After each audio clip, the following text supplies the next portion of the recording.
국내 코로나 신규 환자 수가 감소세를 보이고 있지만 전염력이 강한 오미크론의 확산으로 경증 환자가 급증할 거란 전망이 나와 정부가 대응책 마련에 고심하고 있습니다.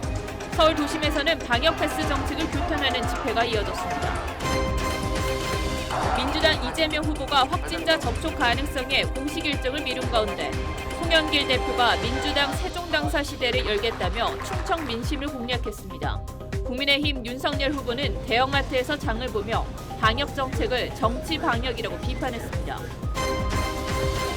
평택 화재 사고로 순직한 소방관 3명의 합동 연결식이 엄수됐습니다. 합동 분향소에는 시민들의 추모 발길이 이어졌습니다. 회사 돈 1,880억 원을 횡령한 오스템 임플란트 전 직원이 구속됐습니다. 영장 심사를 스스로 포기했습니다.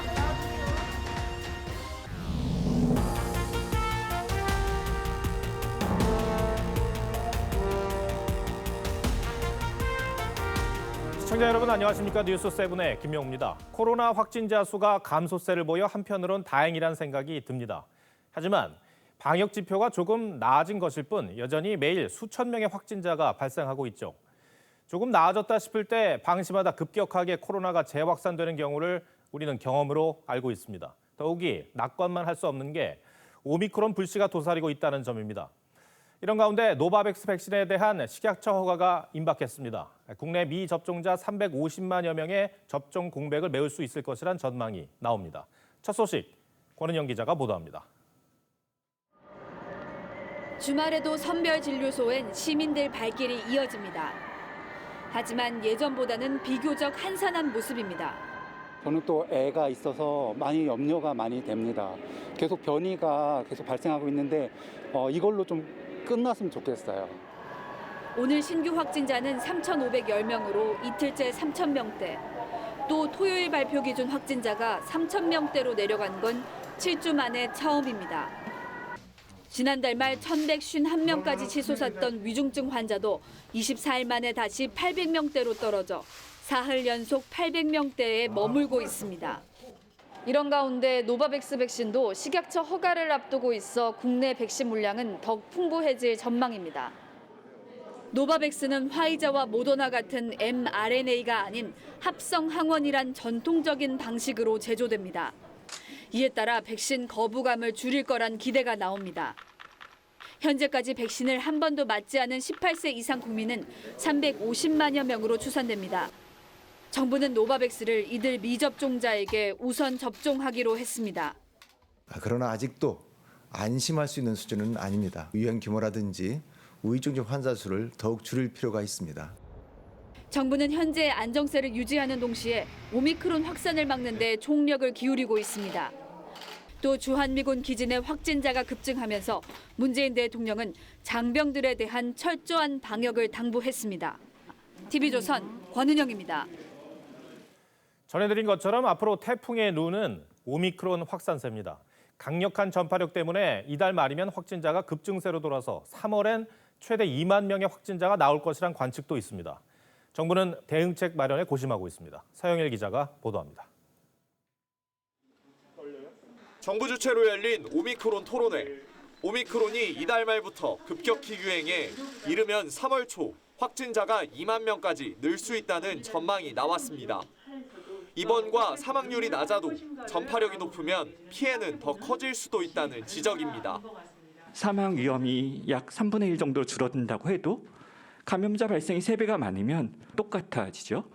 유행 규모가 5배, 10배, 20배가 된다면 문제는 점점 더 심각해질 겁니다. 무증상과 경증이라도 확진자 수가 늘면 의료체계 과부하도 피할 수 없습니다. 의료계에선 이 같은 어려움을 호소하며 코로나 방역 체계를 획기적으로 바꾸자는 의견도 나옵니다. 엑스레이를 찍어보고 피검사를 해볼 곳이 있어야 되는데 그런 공간이 터무니없이 부족하기 때문에 어렵습니다만은 개인적으로는 법정 감염병 1급 법정 감염병에서 먼저 내려와야지. 오미크론 확산에 따른 고령층 집단 감염도 큰 걱정입니다. 특히 요양병원 평균 6에서 8인 실입니다. 이 기관에서 감염병이 확산되는 것은 막기가 어렵습니다. 정부는 이르면 다음 주 오미크론 대응책을 발표할 예정입니다. 오미크론 후폭풍이 점차 다가오는 건 아닌지 방역에 긴장감이 고조되고 있습니다. TV조선 서영일입니다. 서울 도심에선 정부 방역 정책을 비판하는 시민단체들의 집회가 이어졌습니다. 학부모 단체가 청와대 앞에서 촛불 집회를 열었고 식당과 카페를 운영하는 자영업자들도 이 단체 행동을 예고하고 나섰습니다. 전정원 기자가 취재했습니다. 학부모 단체 회원들이 정부 방역 정책을 비판하는 집회에 나섰습니다. 우리 아이들 생명권 보장하라! 보장하라! 보장하라! 보장하라! 학원과 독서실 등에 대한 정부의 방역 패스 효력이 중지되면서 방역 패스에 대한 시민들의 반발이 거세지고 있습니다. 학원에 대한 정부 방역 패스 적용엔 제동이 걸렸지만 식당과 카페 등 다른 업종에도 방역 패스 적용을 멈춰야 한다는 주장도 펼쳤습니다. 학습원이라든지 식당이든 카페든 어디든 갈 수 있는 분명히 자기 신체 결정의 자유가 분명히 있잖아요. 청와대 앞에서 촛불 시위까지 이어간 전국 학부모단체 연합은 방역 패스 효력 정지 소송을 이어갈 것임을 분명히 했습니다. 다음 주 대형마트와 백화점에 대한 방역 패스 적용을 앞두고 일각에선 미접종자 차별을 우려하는 목소리도 나왔습니다. 편의점 가도 되고 하지만 중요한 점은 그냥 차별을 하고 있다는 거가 문제인 것 같아요. 일부 자영업자 단체는 오는 12일 여의도 국회 앞에서 정부 방역 대책을 규탄하는 집회를 예고했습니다. TV조선 전정원입니다. 코로나 탓에 대선 선거 운동도 영향을 받고 있습니다. 더불어민주당 이재명 후보가 이틀째 서울 민생 탐방에서 성난 부동산 민심을 달래려던 계획에 차질이 생겼습니다. 어제 행사 참가자 가운데 코로나 확진자가 나오면서 이 후보도 선제적으로 PCR 검사를 받고 자택에 머무르고 있습니다. 송영길 대표는 이 후보가 세종시에서 진물을 보게 하겠다며 충청권 민심 공략에 나섰습니다. 고이동 기자가 보도합니다. 어제 저녁 이재명 후보는 코로나와 싸우는 의료인들과 토크 콘서트를 진행했습니다. OECD 국가 중에서 국민당 이제 평균 간호사 수가 절반밖에 안 돼요. 조금만 더 견뎌내자, 힘내서 그런 말씀 드리고 싶고요. 그런데 현장에 있던 카메라 감독 한 명이 코로나 확진 판정을 받으면서 이 후보는 오늘 모든 일정을 취소하고 PCR 검사를 받았습니다. 일단은 검사를 받고 검사 결과가 나올 때까지는 대기를 해야 되잖아요. 서울시 환경 공무관들과의 간담회에선 남인순 의원이 휴대전화를 보며 대신 메시지를 전했습니다. 이 후보는 환경미화원 명칭을 전국적으로 환경공무관으로 바꾸는 걸 검토하고 휴식 환경도 개선하겠다고 약속했습니다. 오후엔 노후 아파트를 찾아 재건축 규제 완화를 주장하며 부동산의 성난 서울 민심을 달랠 계획이었지만 연기됐습니다. 대신 송영길 대표는 세종과 대전 선대위 출범식에 잇따라 참석해 충청권 민심 공략에 나섰습니다.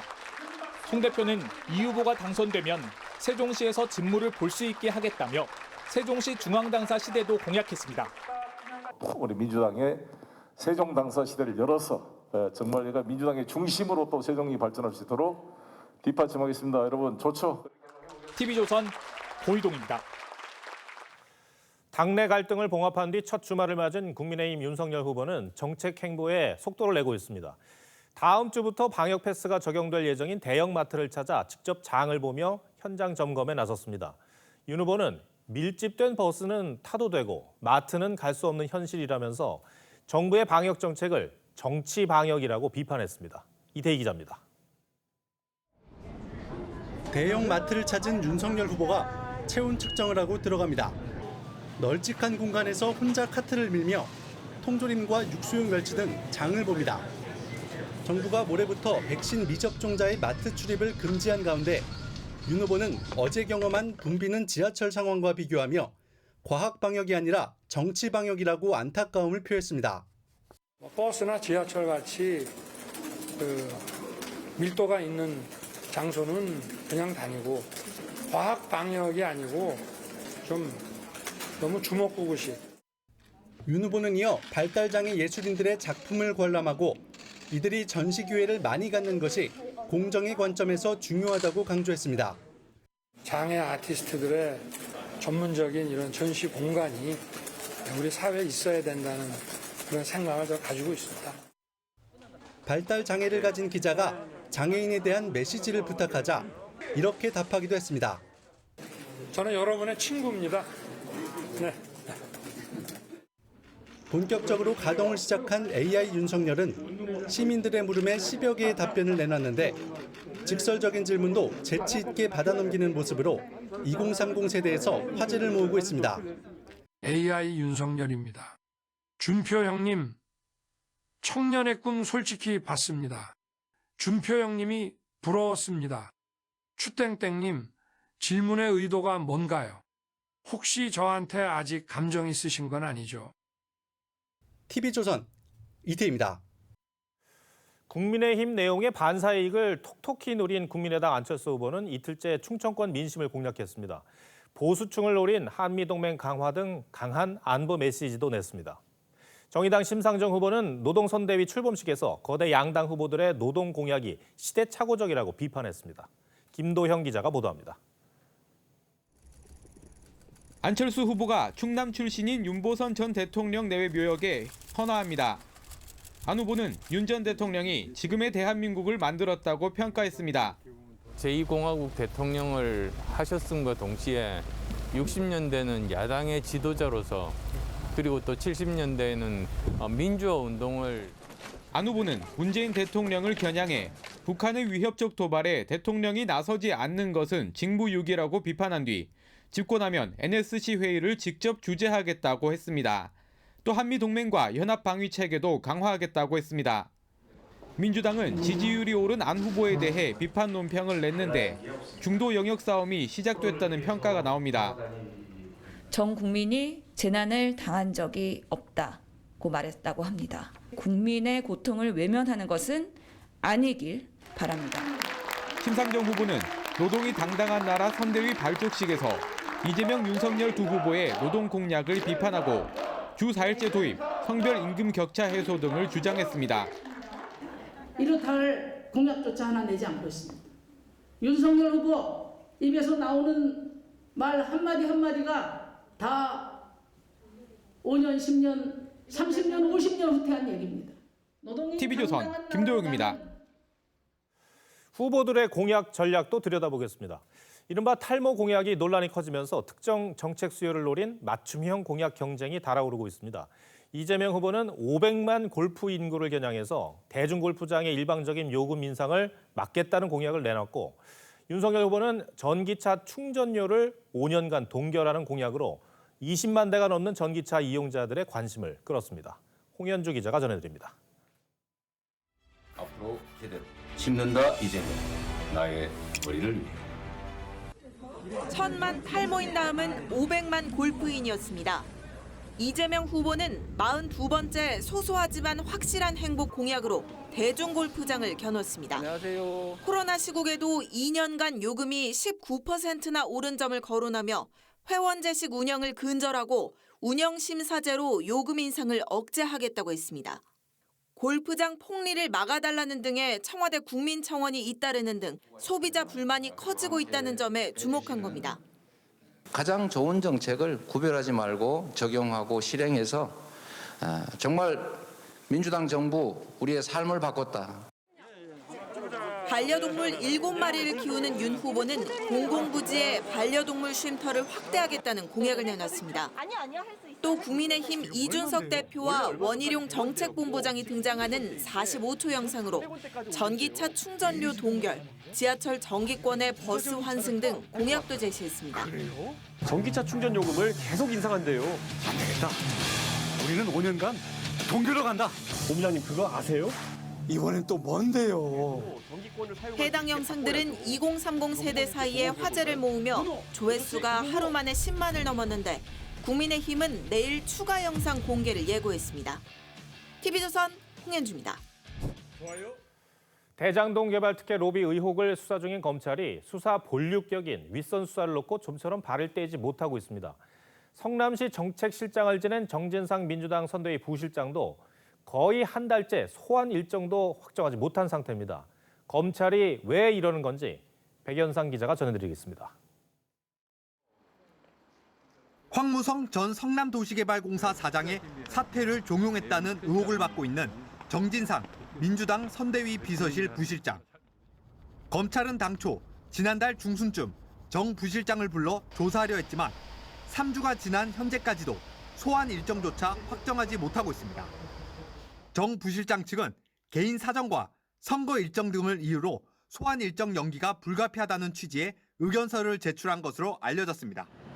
검찰은 고 유한기 전 성남도시개발공사 개발사업본부장이 정 부실장과 이재명 당시 성남시장을 언급하며 황 사장의 사퇴를 압박하는 내용의 녹취 파일도 입수한 상태입니다. 하지만 지난달 10일 유 전 본부장이 숨지면서 윗선 수사에 어려움을 겪고 있습니다. 검찰은 황 전 사장이 물러난 이후 유동규 전 본부장이 사장 직무대행을 맡게 되면서 초과이익 환수 조항이 삭제됐다는 점에 주목하고 있습니다. 법조계 관계자는 윗선 수사를 위한 연결고리 인물들의 잇단 사망으로 검찰 수사 동력이 꺾인 것도 한몫했다고 지적했습니다. 다음 달 6일이면 정 부실장에게 제기된 직권남용죄 공소시효가 만료돼 검찰이 정 부실장 소환 조사를 더 이상 늦출 수 없을 것이란 전망도 나옵니다. TV조선 백연상입니다. 평택 화재 현장에서 순직한 소방관 3명의 합동 연결식이 오늘 엄수됐습니다. 유족들은 눈물로 마지막 길을 배웅했고 동료들은 뜨겁지도 어둡지도 않은 세상에서 편히 쉬길 바란다며 애도했습니다. 시민들도 합동 분향소를 찾아 이들을 추모했습니다. 배상윤 기자입니다. 지난 6일 냉동창고 화재 현장에 출동했던 구조대원들이 고인이대 근무지로 돌아왔습니다. 고 이영석 소방경, 고 박수동 소방장, 고 조우찬 소방교, 유족들은 생전에 고인이 입었던 옷과 장비들을 어루만지며 눈물을 흘립니다. 이제 사랑했던 사람과 영영 헤어져야 할 시간. 유족들은 슬픔을 억누르며 작별 인사를 합니다. 흐르는 눈물은 닦고 또 닦아도 멈추질 않습니다. 애써 눈물을 삼키는 동료들도 울음을 터뜨렸습니다.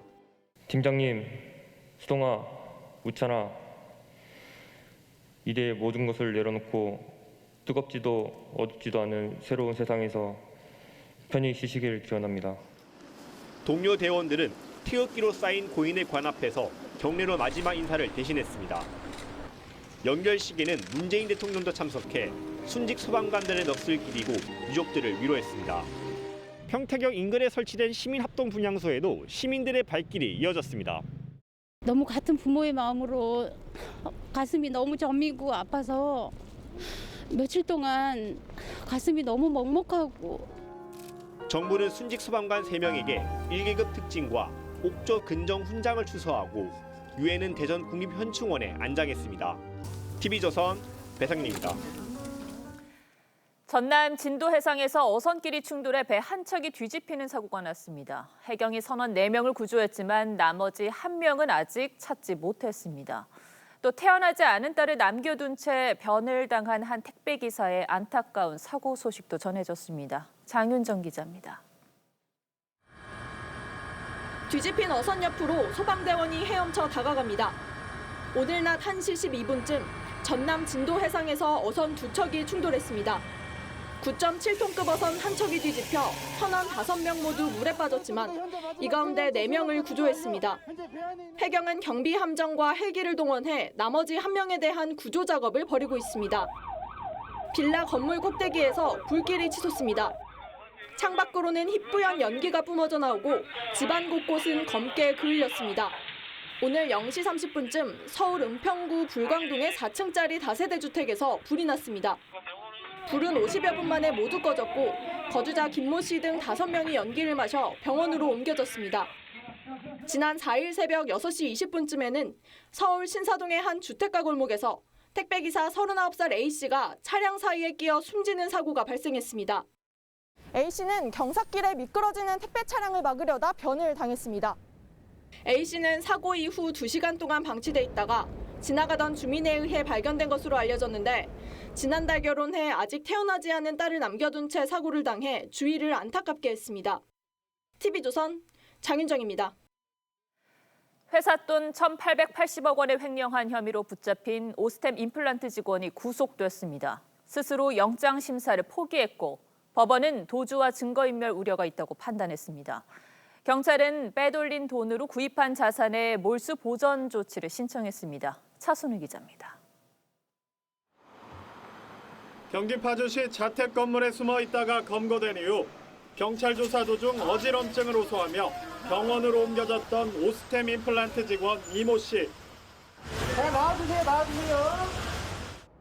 오늘 영장 실질 심사를 30여 분 앞두고 법정에 나타나지 않았습니다. 이 씨는 오늘 오후 2시 이곳 남부지법에서 열릴 예정이던 영장 실질 심사를 스스로 포기했습니다. 법원은 도주와 증거인멸의 우려가 있다며 구속영장을 발부했습니다. 이 씨 신병을 확보한 경찰은 당분간 빼돌린 회사 돈의 흐름을 쫓는데 수사력을 집중할 계획입니다. 구속영장에 이 씨가 빼돌린 회사 돈 규모는 1,980억 원으로 기재됐지만 100억 원을 다시 회사 계좌로 돌려보내 횡령 액수는 1,880억 원으로 유지됐습니다. 경찰이 확보한 횡령 자산은 금괴 497kg과 현금, 주식 계좌 잔액, 부동산 등을 포함해 730억 원 수준. 전체 횡령액의 38%에 불과합니다. 최대한 언니권 재산을 찾아서 압수를 하고 기소전 보존 추징을 하면 사실상 민법상의 가압류와 같은 효과. 경찰은 이 씨가 차명 구매한 75억 상당 부동산에 대해 기소 전 몰수 보전을 신청하는 한편 공범 여부에 대해서도 수사 중입니다. TV조선 차순우입니다.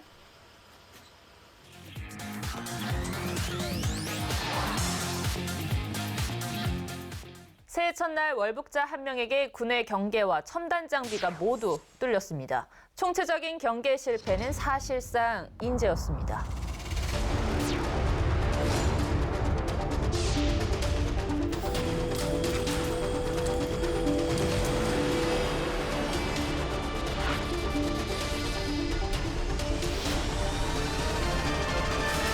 네, 윤동빈 기자, 군의 경계태세 문제를 짚어보기 전에 먼저 이 월북자 김 씨의 정체가 뭔지부터 한번 이야기를 해보죠. 탈북민 김모 씨고요. 나이는 20대 후반으로 알려져 있죠. 홀로 철책을 넘어왔다가 돌아갈 때에도 철책을 넘었던 의문의 남성입니다. 일단 귀순 당시 북한에서 기계체조를 배웠다고 진술한 것으로 알려졌고요. 그리고 권투도 배웠다고도 하는데 특이한 점은 이 한국에 와서 탈북민 사회에 전혀 참여를 하지 않았다는 점입니다. 아유, 말 전혀 안 듣죠. 인사도 안 하고 그냥 싹 들어가고 싹 나가고.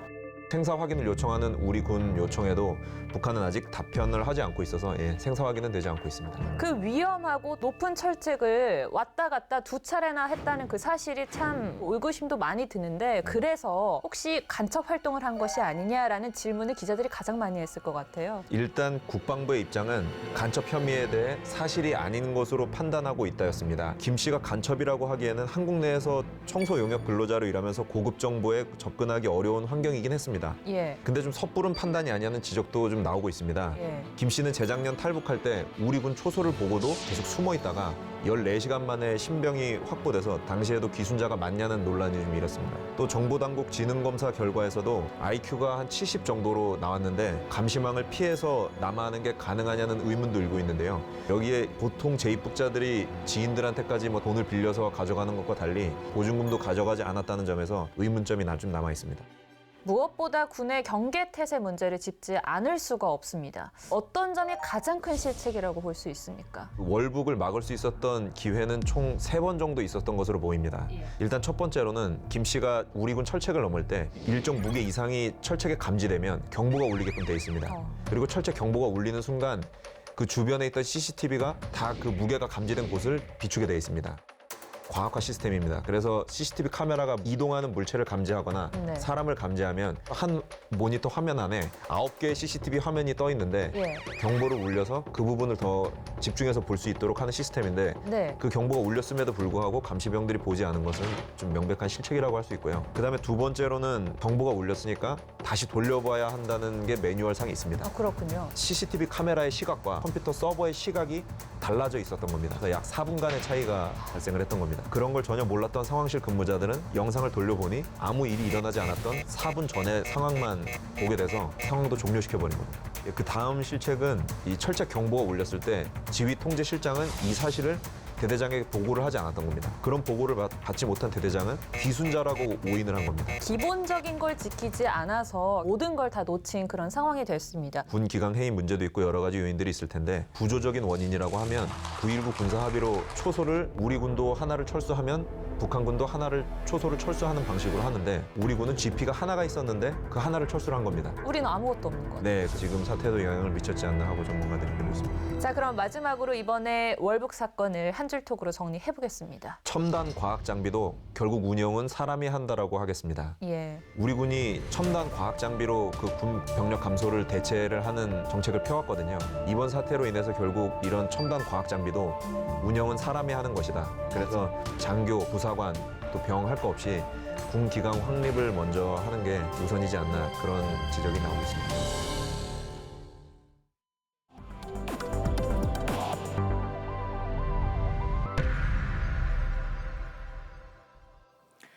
네, 미국 중앙은행이 시중 자금을 회수하는 긴축 정책에다 빠른 금리 인상까지 시사하자 원화 환율이 1,200원까지 올랐습니다. 환율이 오르면 수입 가격이 뛰어 국내 물가도 오를 수밖에 없습니다. 이미 햄버거나 커피값은 오르고 있죠.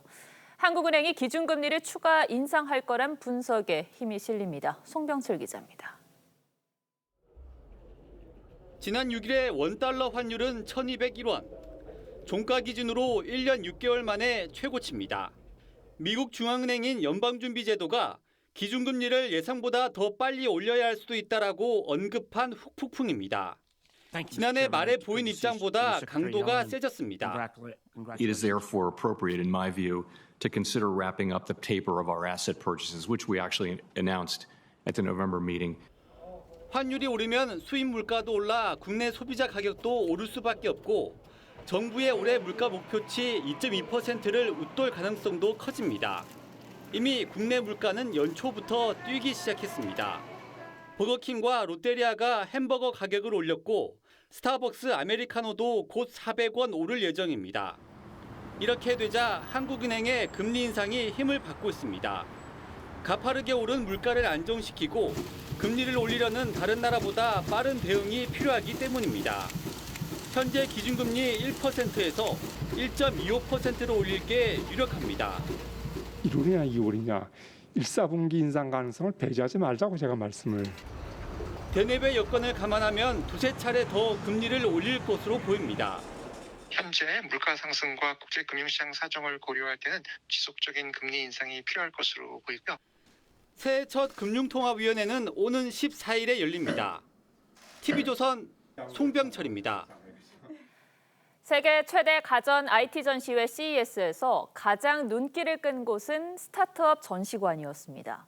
강아지 코에 있는 무늬로 반려견의 신원을 구별하는 앱부터 LED로 기타를 배우고 공유하는 플랫폼까지 유레카를 외칠 만큼 참신한 기술들이 전시장을 달궜는데요. 이유경 기자가 보도합니다. 강아지 코앞에 스마트폰 카메라를 갖다 대자 곧바로 루키라는 강아지 이름이 뜹니다. 반려견의 코 무늬가 제각각 다르다는 점에 착안해 개발된 신원 확인 앱은 CES 최고 혁신상을 받았습니다. 강아지의 생체 인식은 굉장히 중요한데요. 개체 인식이 되면 유기동물 문제, 유실 문제를 해결할 수가 있습니다. LED로 손가락 위치를 알려줘 보다 쉽게 연주를 배울 수 있는 스마트 전자기타입니다. SNS에 연주 영상을 올리면 다른 사람들과 함께 연주도 할 수 있습니다. 기타뿐만 아니라 다른 악기의 스마트 악기들을 더 늘려나가고 그리고 이 SNS 서비스를 확대해서 CES 2022 유레카 파크에는 전 세계 19개국 스타트업 800여 개사가 참여해 아이디어 경쟁을 벌였습니다. 영국의 한 로봇 기업이 개발한 휴머노이드 로봇은 사람처럼 눈을 깜빡이고 손짓도 하며 관람객 질문에 대답합니다. Nice to meet you. What is your name? 이번에 참가한 우리나라 스타트업은 290여 개사로 사상 최대 규모. 혁신 아이디어로 무장한 K 스타트업들이 글로벌 시장에 도전장을 내고 있습니다. TV조선 이유경입니다. 30년 전 오늘 옛 주한 일본 대사관 앞에선 일본군 위안부 피해자들의 첫 시위가 열렸습니다. 오랜 세월 안으로만 삭혔던 상처를 드러내 보인 용기 있는 외침이었는데 이 호소가 30년이나 이어질 줄은 몰랐습니다. 일본에게 진정성 있는 사과를 기다리는 사이 피해 할머니들은 하나둘 떠나 이제 13분밖에 남지 않았는데요. 오늘의 포커스는 위안부 피해 할머니들의 외침에 맞춰봤습니다. 1992년 1월 8일 서울 종로구 일본대사관 앞 여성단체 회원 30여 명이 시위에 나섰습니다. 이들의 손팻말엔 정신대 희생자 위령비 건립과 강제연행 사실을 역사교과서에 담으라는 요구가 담겨 있었습니다. 세월이 흘러 주한 일본대사관마저 자리를 옮겼지만 시위는 매주 수요일 같은 자리에서 30년째 계속되고 있습니다. 글쎄, 나랑 사람도 고생 많이 했지. 피로나 눈물이나 나왔네. 단일 주제로 1525차례나 열린 시위에서 위안부 피해자들이 줄기차게 요구해온 건 단 한 가지. 일본 정부의 진정성 있는 사과였습니다. 당하면서도 어떻게 기가 막히고 가지 말고 말이야, 날 그때 생각을 안 해야지 하면은 내 마음이 아주 그냥 더 어떻게 할지를 모르겠어요. 그냥. 피해 할머니들의 용기 있는 외침은 큰 울림이 돼 영화로도 만들어졌습니다. We are giving you the chance to ask for our forgiveness while we are still alive. I'm sorry. Is that so hard? 해외에서도 수요 시위의 상징인 평화의 소녀상 철거 움직임을 놓고 현지에서 반대 집회가 열릴 정도입니다.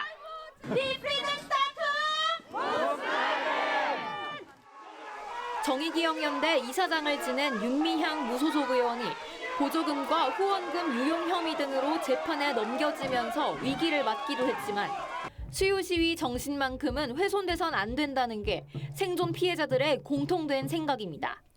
아직까지 일본이 저렇게 망언만 하고 있습니다. 일본만 바라보고 있을 수 없습니다. 저는 ICJ가 아니고 고문 방지 협약으로 갑니다.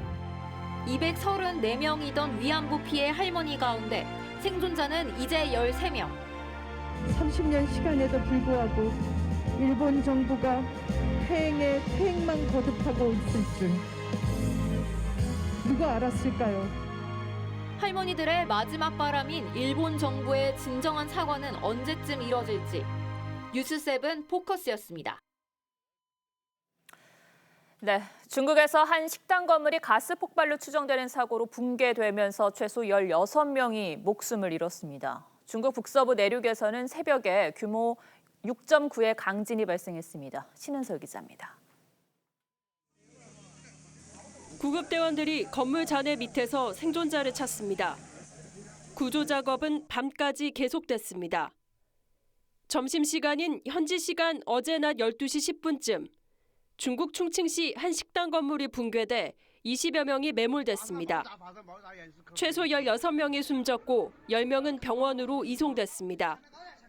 사고 당시 폭발음이 들린 뒤 건물이 무너졌는데 소방당국은 가스 누출이 붕괴 원인인 것으로 추정하고 있습니다. 건물이 흔들리고 가축들은 놀라 달아납니다. 현지 시간 새벽 1시 45분쯤엔 북서부 칭하이성 티베트족 자치구에서 규모 6.9의 강진이 발생했습니다. 여진도 1시간 동안 5번 이어졌습니다. 에콰도르령 갈라파고스 제도의 가장 높은 울프화산이 7년 만에 분화했습니다. 3,800m 상공까지 연기가 치솟았습니다. 갈라파고스는 멸종 위기종인 분홍 이구아나 등 다양한 동식물의 서식지입니다. Esto quiere decir que nuestras poblaciones de especies emblemáticas como tortugas, iguanas terrestres y principalmente la iguana rosada están fuera de la lava o del flujo de lava que pudieran afectar de alguna manera a sus poblaciones. 분화 직후 용암이 흘러나오며 비상이 걸렸지만 사람은 물론 대부분의 동물 서식지는 분화 지역에서 떨어져 있어 생태계 피해는 거의 없을 것으로 알려졌습니다. TV조선 신은서입니다. 카자흐스탄에서 연료비 급등으로 촉발된 대규모 반정부 시위가 엿새째 계속됐습니다. 시위대와 군경의 충돌이 격화되면서 사상자도 계속 늘고 있습니다. 카자흐스탄 대통령은 시위대를 향한 경고 없는 조준 사격을 허가하기까지 했습니다. 유지연 기자 리포트 전해드리고 뉴스야 이어가겠습니다. 최대 도시 알마티 도심의 공화국 광장. 쉴 새 없이 총성이 울립니다. 곳곳에 불에 탄 차량들이 내버려져 있습니다. 반정부 시위 엿새째, 인명피해는 더 늘었습니다. 현지 경찰에 따르면 시위 참가자 26명이 사살됐고 26명이 다쳤습니다. 체포된 이는 3,800여 명에 달합니다. 진압 과정에서 군경 800여 명이 숨지거나 다쳤습니다. 카자흐스탄 대통령은 시위대를 살인자라고 불렀습니다. 경고 없는 조준 사격도 허가했습니다. Правоохранительным органам и армии мною дан приказ открывать огонь на поражение без предупреждения. 러시아군의 개입을 요청한 데 이어 자국민 사살 명령까지 내리며 연일 초강경 대응입니다. 유럽연합 등은 카자흐스탄 국민의 안전을 요구했고 미국은 러시아의 개입을 비판했습니다. Kazakh authorities and government certainly have the capacity to deal appropriately with protests, so it's not clear why they feel the need for any outside assistance. 외교부는 우리 교민의 피해는 없는 것으로 파악하고 있습니다. TV조선 류주현입니다.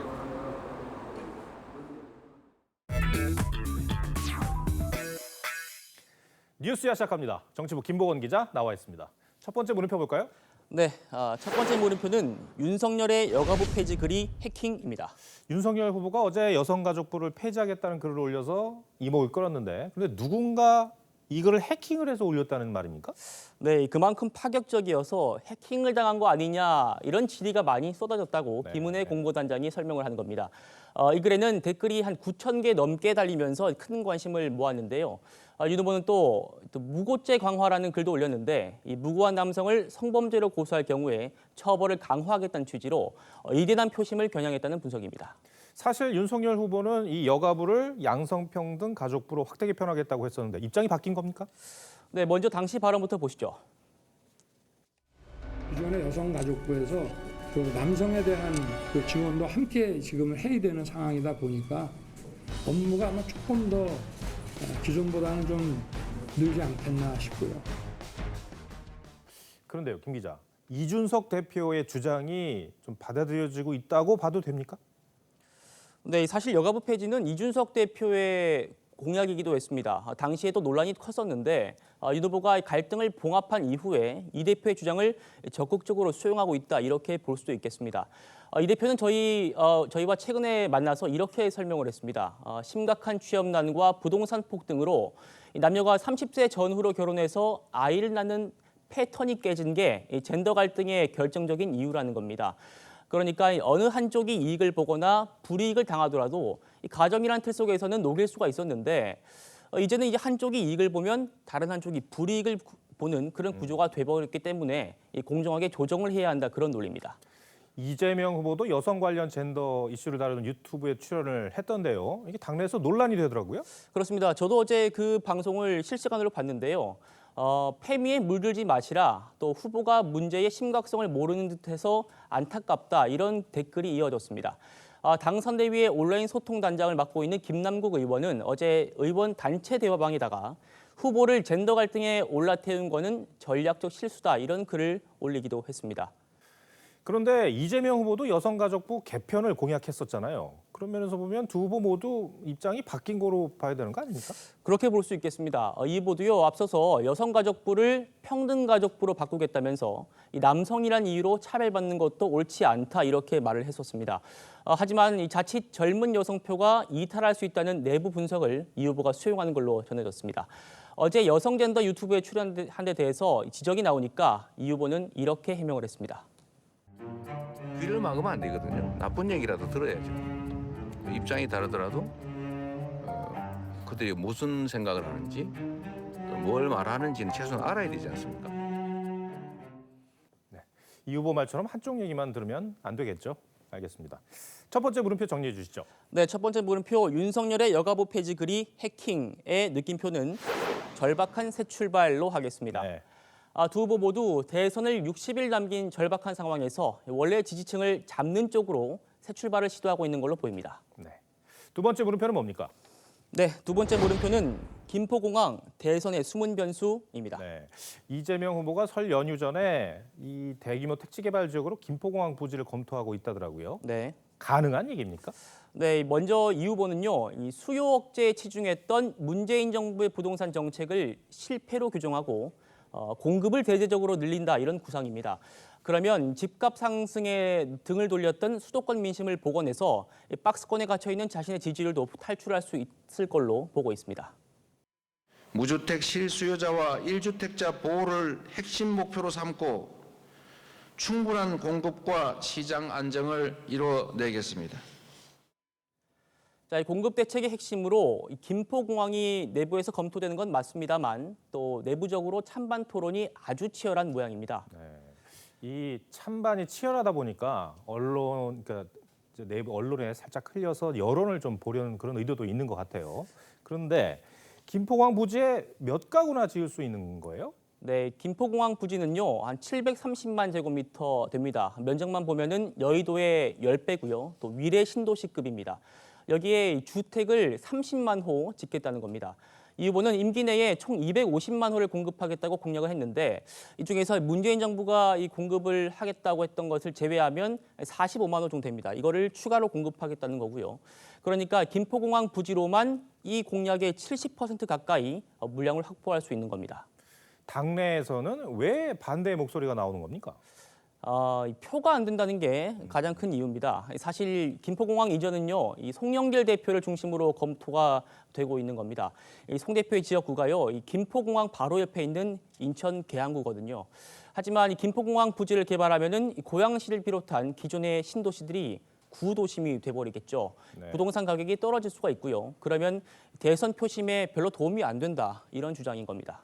서울 지역에서도 반대 의견이 있습니까? 그렇습니다. 서울 지역구 의원들은 거의 모두 반대하고 있다고 보면 되겠습니다. 네. 특히 공항 인근의 서울 강서구는 이 주민들이 받고 있는 소음 보상금이라는 게 있는데 이것도 없어지게 돼서 주민들이 반대 여론이 높다고 합니다. 네. 그런데 김포공항이 없어지면 뭐 예를 들어서 제주도를 갈 때 인천공항으로 가야 되는 그런 불편이 또 있을 것 같아요. 그렇습니다. 이 서울 도심에서 지금 김포공항까지는 한 30분 안팎이면 가능합니다. 근데 인천공항까지 가려면 2배 정도 걸리기 때문에 교통 측면에서는 수요자들의 부담이 커지게 되죠. 그리고 특히 군사적인 이유도 있는데요. 민주당 지도부 관계자에 따르면 이 주한미군의 작전성 검토에서 이건 불가로 판정나서 청와대도 반대하는 걸로 안다 이렇게 전했습니다. 전시가 되면은 외국인들의 귀국이 이어질 텐데 인천공항까지 외국인들이 갈 수 없다 이런 논리죠. 알겠습니다. 두 번째 물음표 정리해 주시죠. 네, 두 번째 물음표 김포공항 대선의 숨은 변수의 느낌표는 5년만 보지 말라로 하겠습니다. 민주당은요, 김포공항 이전은 논의를 하면서도 정작 부산에서는 가덕도 신공항 건설을 추진하고 있죠. 28조 원 가량이 들 정도로 막대한 자원이 투입이 됩니다. 그만큼 대도시 주변에 항공 인프라를 만드는 게 대단히 어려운 건데 부디 실패한 부동산 정책을 손보려고 도심 인프라까지 함부로 손대는 일은 없어야겠습니다. 알겠습니다. 김보공 기자, 오늘 설명 잘 들었습니다.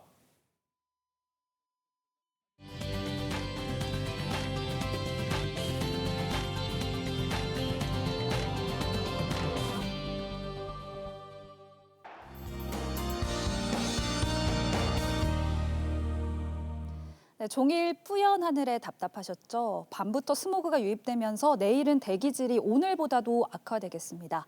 수도권과 세종, 충남은 초미세먼지 농도 종일 매우 나쁨 수준 보이겠고요. 그 밖의 지역으로도 종일 공기가 탁할 것으로 예상됩니다. 불필요한 외출은 최대한 삼가시고 호흡기 건강 잘 챙기시기 바랍니다. 현재 수도권과 충남 북부에는 눈발이 날리고 있습니다. 오늘 밤 경기 남부, 영서 남부, 충청 북부에 눈이 내리는 곳이 있겠고요. 수도권 북부와 영서 중북부 지역으로는 눈발이 날리겠습니다. 내일 새벽까지 1cm 안팎 정도의 적은 양이 예상됩니다만 밤사이 기온이 떨어지면서 눈이 얼어 미끄러운 곳이 많겠습니다. 교통안전에 각별히 주의하시는 것이 좋겠습니다. 한편 건조특보가 이어지고 있는 영동과 영남, 전남, 동부를 중심으로는 대기가 몹시 건조한 상태입니다. 불씨 관리 잘 하시는 것이 좋겠고요. 기온 보겠습니다. 내일 아침 기온 서울 영하 3도, 청주와 대전 영하 2도로 출발을 하겠고 낮 최고 기온은 서울 4도, 대전 6도, 6도, 대구 8도, 부산 10도로 내일도 큰 추위는 없을 것으로 보입니다. 다만 다음 주 중반부터는 또다시 영하 10도 안팎의 강추위가 찾아올 전망입니다. 날씨였습니다. 이재명 후보의 탈모약 건강보험 공약에 외신도 주목합니다. 논란이 크지만 내 일상에 직결되니 반응도 뜨겁습니다. 또 일명 지옥철을 경험한 윤석열 후보는 GTX 노선 추가를 약속했죠. 두 후보가 진흙탕 싸움에서 벗어나 중도층을 타깃 삼은 생활 공약을 앞다퉈서 내놓고 있습니다. 솔깃하긴 한데 다 지킬 수는 있을지, 어떻게 실현할 것인지 궁금증도 함께 듭니다. 표심을 얻으려 관심만 키우고는 공수표가 되는 공약들을 많이 보았기에 유권자들도 눈을 크게 뜨고 냉정히 따져보고 있을 겁니다. 대선이 오늘로 꼭 60일 남았습니다. 시청해주셔서 고맙습니다.